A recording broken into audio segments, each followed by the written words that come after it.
Mes salutations au peuple africain du dictat Kougouma. Je suis Eric Ella, président du réseau panafricain Vive l'Afrique libre. Nous avons fait immersion du côté de la Côte d'Ivoire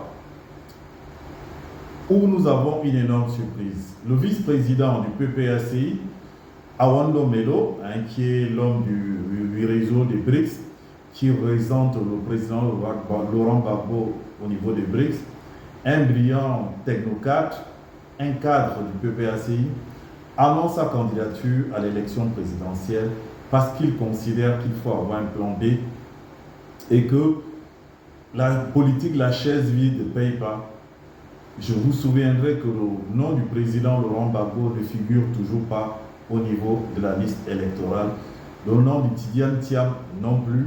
Soro Guillaume est condamné à 20 ans de prison et deux autres hommes politiques de la Côte d'Ivoire ont des noms qui ne figurent pas.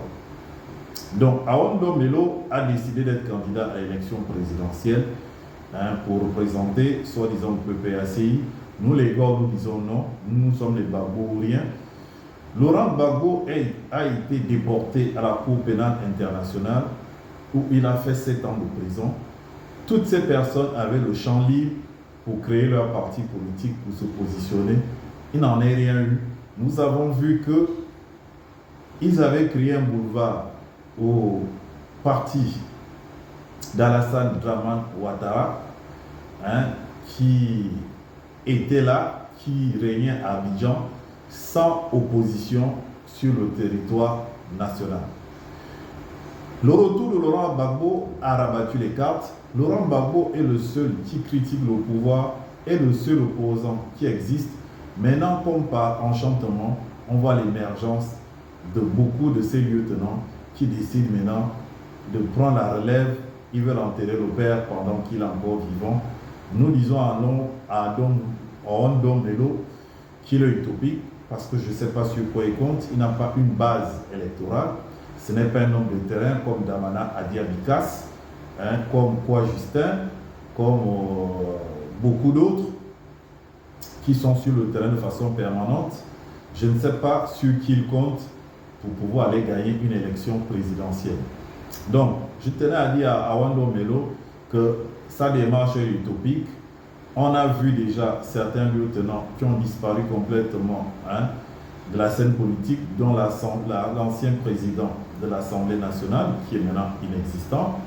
On voit Afin Guesson, qui a pris le parti de Gbagbo. On ne voit pas ce qu'il représente aujourd'hui. Les Blé Goudé, etc. sont en train de se chercher. C'est Laurent Gbagbo qui donne le nom à tout le monde.